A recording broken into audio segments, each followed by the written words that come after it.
The carnivorous ketogenic diet has completely ruined my relationship with food. It's destroyed my relationship with most foods. Alright, let's start from the beginning. So back in about 2008, 2009, when Jessica and I first got together, we started experimenting with diet as a way to improve our health, as a way to improve the way our bodies function. And so I grew up with asthma, allergies, chronic inflammation, digestive issues, taking many rounds of antibiotics as a kid, carrying around my albuterol inhaler all the time, you know, popping non-steroidal anti-inflammatory drugs like Advil, Tylenol all the time to deal with the chronic pain and inflammation that I had in my body, in my spine. And later on in my my early 20s, I actually got a major injury. Right, so I was skating, got into a collision with a moving vehicle, and messed up my hip, twisted up my back, which was already twisted up because I was diagnosed with scoliosis in the 7th grade. So I was dealing with kind of a messed up bag of bones. Right, had very little lean muscle mass, was relatively lazy during my teen years when I stopped doing any sports and, you know, got into the stuff that most teenagers get into. Namely, I don't know, playing video games, smoking weed, drinking beer, and being depressed, right? So, when Jessica and I got together, we started hearing about, from some friends of ours, ways to use diet to manage inflammation, ways to use diet to improve our health. And this is something that we aren't taught as children, you know, as millennials or as Gen Z growing up here. We haven't been equipped with the knowledge on how to even feed ourselves. Right, we're eating friggin' Disney food out of boxes with cartoon characters and barcodes on it. We're eating plastic, shrink-wrapped, powderized crap. Processed industry food. Right, big ags, cash crops, wheat, corn, and soy made up of a majority of my diet growing up. I was obsessed with Pop-Tarts. I loved bagels. Right, all these non-essential nutrients were what I focused on growing up, right? Sugars.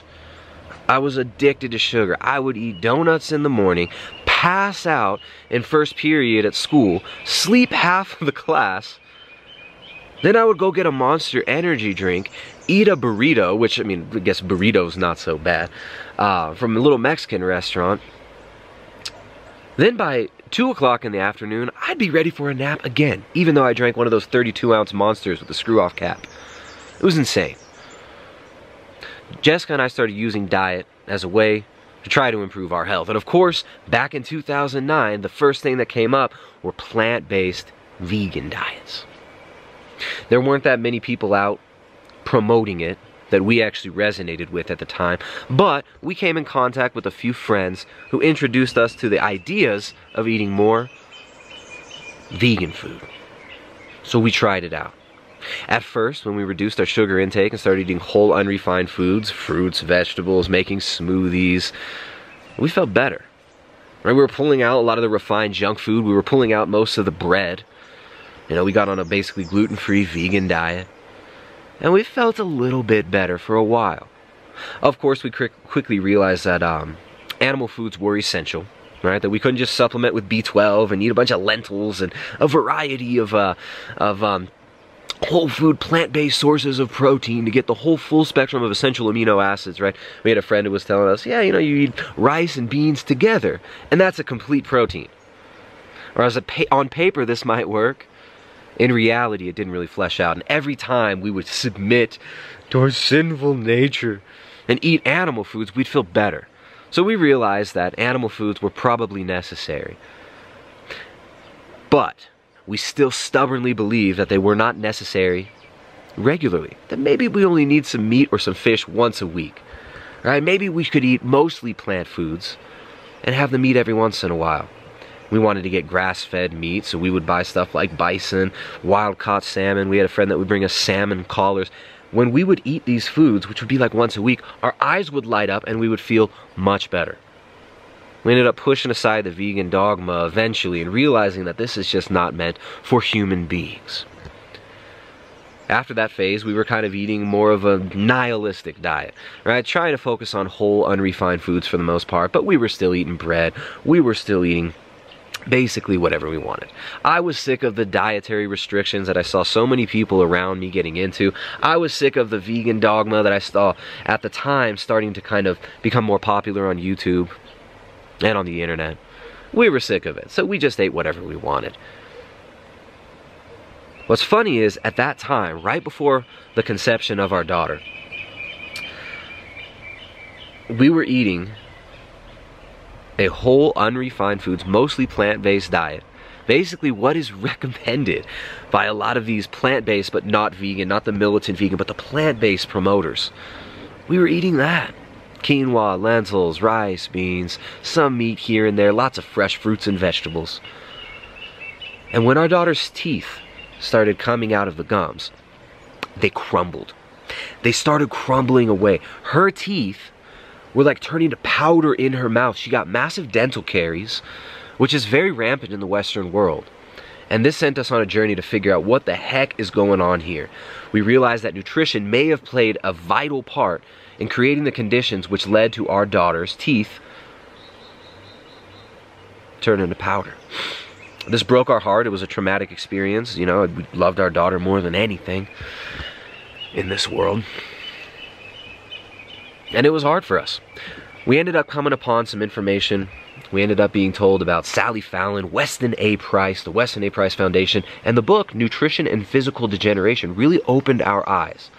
All right, so Weston Price's book, who I've done some series on with and some live streams, is basically one of the most important pieces of work on nutrition and anthropology of the 20th century. Weston Price, pre-World War II, was traveling around and visiting native populations of different areas of the world, including Switzerland, the Hebrides Islands, Scottish populations. He actually came down to Peru, came down here to the Andes.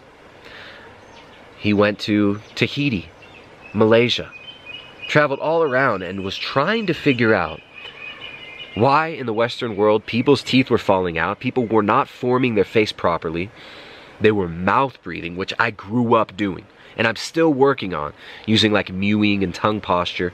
But he found that nutrition played a vital role in this. He found that people in populations that were not eating the Western diet, that were not eating the standard processed junk food, imported foods of commerce, as he called it, were not getting dental caries, didn't have tuberculosis, didn't have the degenerative diseases, and had well-formed faces, jaw structures, and strong bones, and they were strong, happy, healthy people.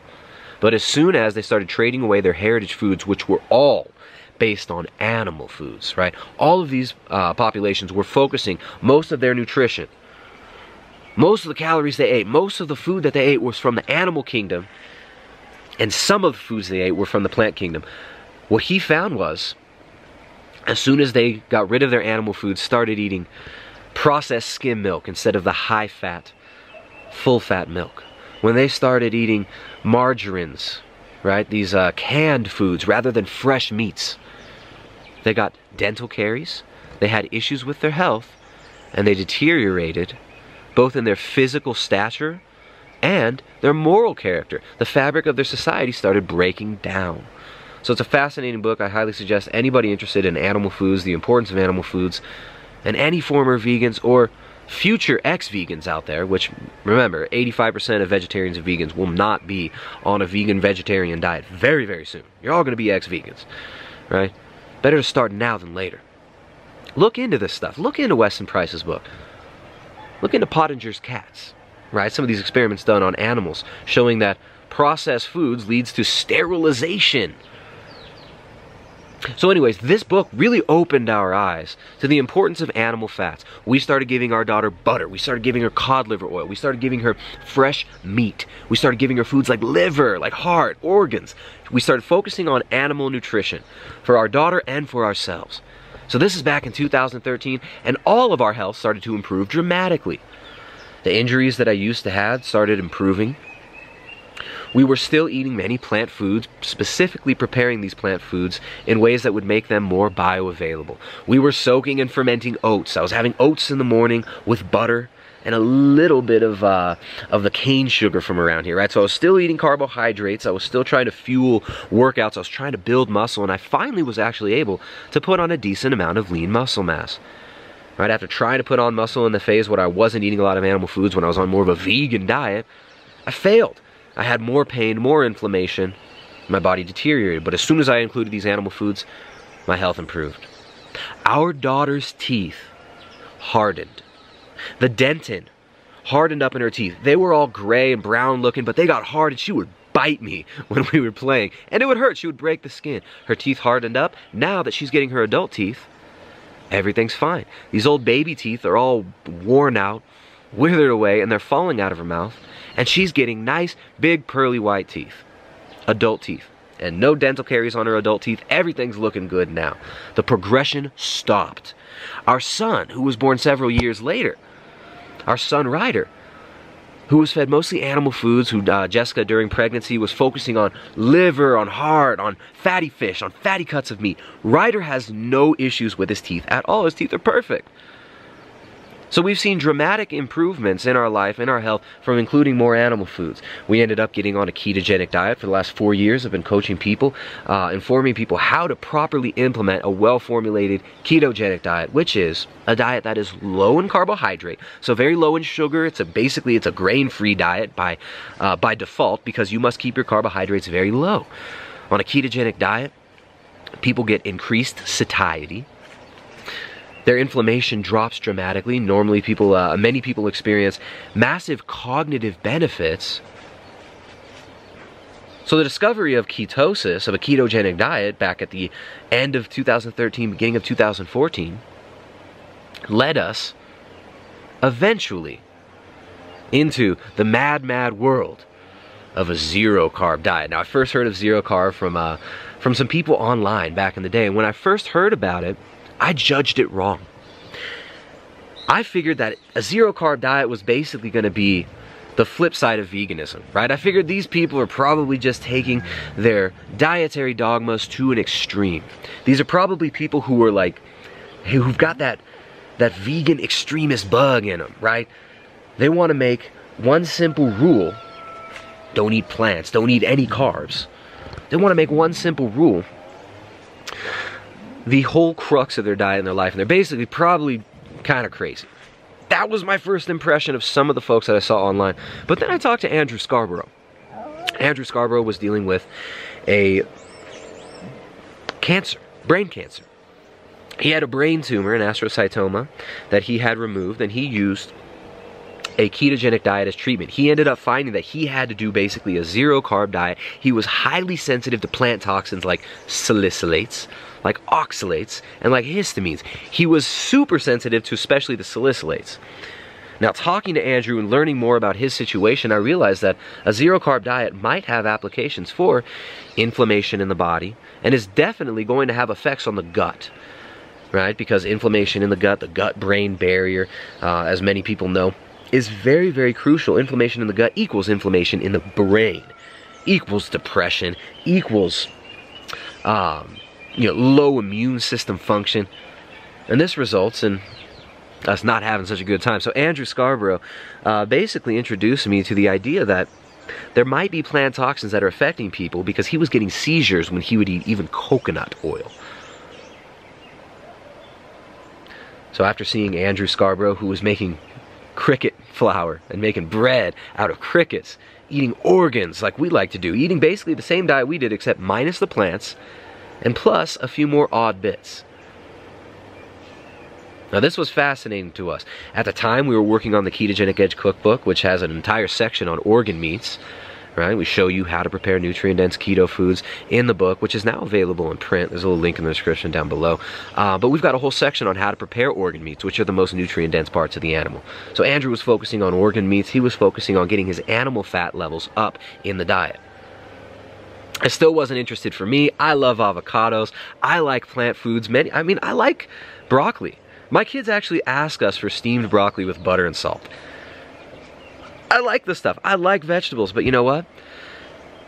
Now that I finally ended up trying a carnivorous diet, over about the last almost 2 years now, I've come to realize that my body functions better, that my mind functions better, and that it's just so much easier to not concern myself with the plant foods. So for the last couple years, Jessica and I have both slowly gravitated and transitioned towards a carnivorous diet. We're eating fatty cuts of meat. We're still eating organs. We make our own pemmican, which we show you how to make pemmican in the Ketogenic Edge cookbook, which is, it's rendered fat with dried meat. We like to put some dried liver in there to get the vitamin and mineral content up in the diet, get those fat-soluble vitamins like vitamin A that you're not going to find as much in muscle meat. We started experimenting with this as kind of a natural extension of our ketogenic diet, doing basically an elimination diet to see if we could improve certain symptoms of dis-ease that we've dealt with over the years. I ended up finding that my digestion, my inflammation levels, everything in my body functioned better without the plants. And I'm talking about, you know, the organic avocados and stuff, avocados we get from our neighbors, whole unrefined foods. I ended up finding that those plant foods were actually causing digestive disturbances in my gut, which had already been damaged from heavy antibiotic use, already damaged from a long-term vegan diet, from the deficiencies that come with that. But to my surprise, removing the plant foods resulted in me feeling better in general. And now my relationship with food is completely different. I don't care about the plant foods anymore. I barely ever think about food. I don't even think about what I'm going to have for my next meal, because for the most part, I know what it's going to be. It's going to be some animal foods. Now that might be a big ribeye steak with like a side of some liver. That might even be some high liver, some fermented liver, which might sound way out there to a lot of people, but human beings have been fermenting meats and curing meats for millennia. So my meals might be a fatty steak with some grass-fed butter on top of it. It might just be some burger patties. That's what I had last night, just these amazing fatty burger patties with a little dollop of butter on top of them, because of course I am not trying to lose body fat in a ketogenic diet. A ketogenic carnivorous diet makes it very easy to eat less. So my meals are all animal foods now. I don't ever desire coconut oil. I used to love coconut oil. I used to love MCT. I used to love even like keto treats, right? We've got a book showing you how to make low carb. It's called The Ultimate Guide to Low Carb Baking. There's a link down in the description for that one too. I don't even find myself wanting any of these keto treats anymore. Right now, the low carb snacks, it's obviously not a very viable source of nutrition long term. You don't want to be eating a lot of almond flour all the time, right? Very high oxalate, lots of anti-nutrients in it.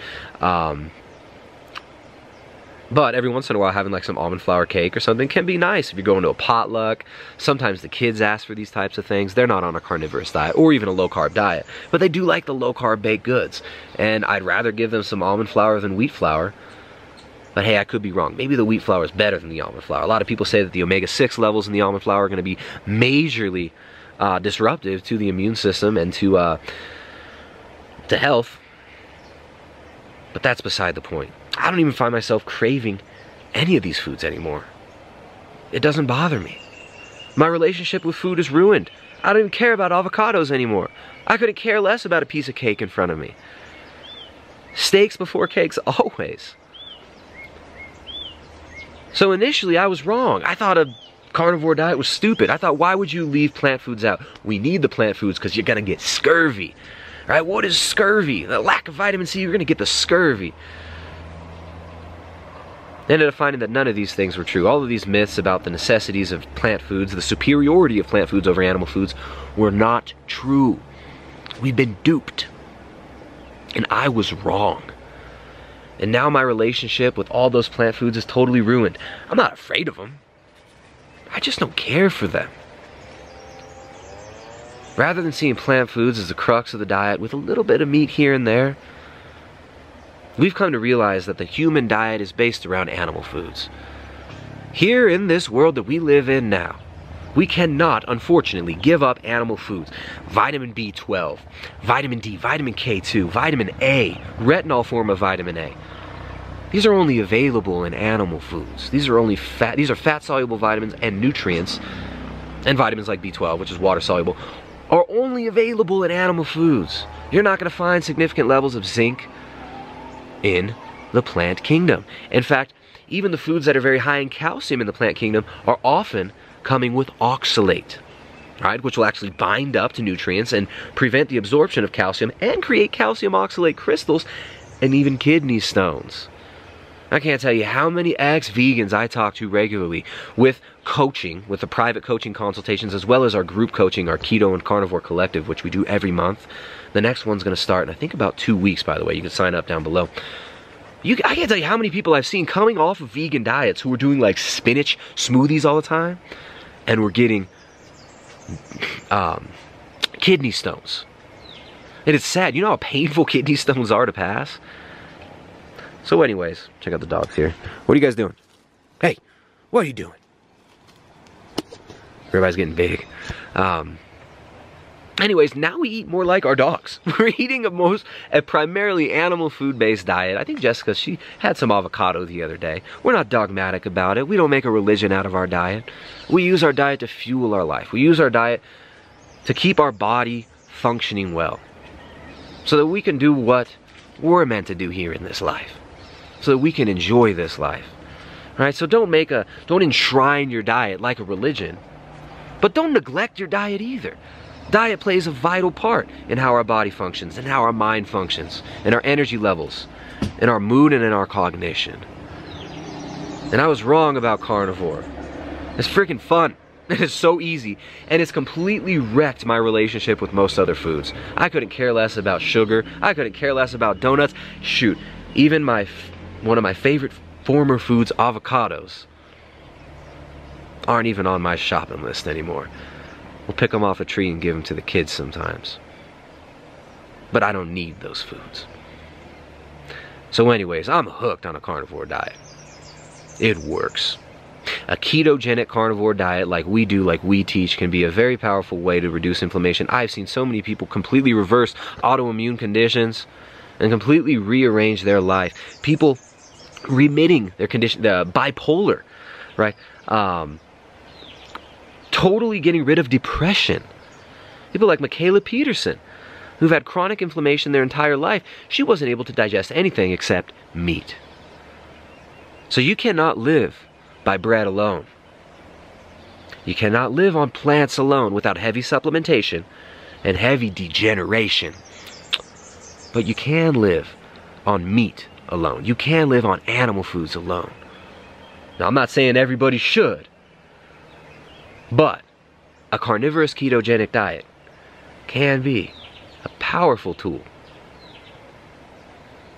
So anyways, you can find more at primaledgehealth.com. If you're interested in private coaching consultations, I still do some, but I've been ramping it down the last few months because we've been doing our Keto and Carnivore Collective, which is a group community coaching. It's kind of like a course, right? But there's no homework. We do 2 live interactive voice chat meetings per week. All of these are recorded, and you have full access through our little portal to all of the resources that we share with you throughout the month. It is a 4-week coaching setup where we use a community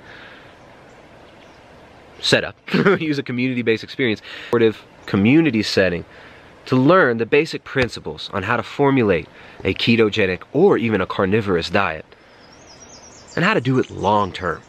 All right, so we brush aside all the bullshit. We help you to peck through all the nonsense out there and formulate a diet that you can maintain long term, whether that be for fat loss, reduction of inflammation, or the cognitive benefits. The Keto and Carnivore Collective is a coaching experience that's set up to equip you long term. So you can sign up for that. The March session is going to start in a couple weeks. We'll probably do an April session. We might skip May, but we'll announce that when it comes down to it. If you're interested in preparing nutrient-dense, whole, unrefined keto foods. Check out the Ketogenic Edge cookbook in the description down below. Also, the ultimate guide to low-carb baking for treats, potlucks, friends and family, and for trying to build a bridge for people to get them interested in low-carbohydrate nutrition. That book can be fun as well. Both of those are available in print down below. But anyways, don't be so dogmatic about your diet. Experiment with your body. Figure out what works for you and stick with it. Right? I'm not saying a carnivore or even a keto diet are for everybody, but find what works for you. Find the way of eating that you can maintain, that you can enjoy, that allows you to live without farting all day, pooping all day, being super depressed, being hangry, withering away, getting bone mineral density loss like we see in so many vegan dieters these days. Find the way of eating that you can avoid those. Find the way of eating that can fuel your body and that you can enjoy.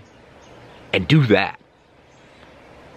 So anyways, get off the freaking computers. Put away the YouTube. Kill your Facebook account. Get off the television. Go live your life in the real world. Peace.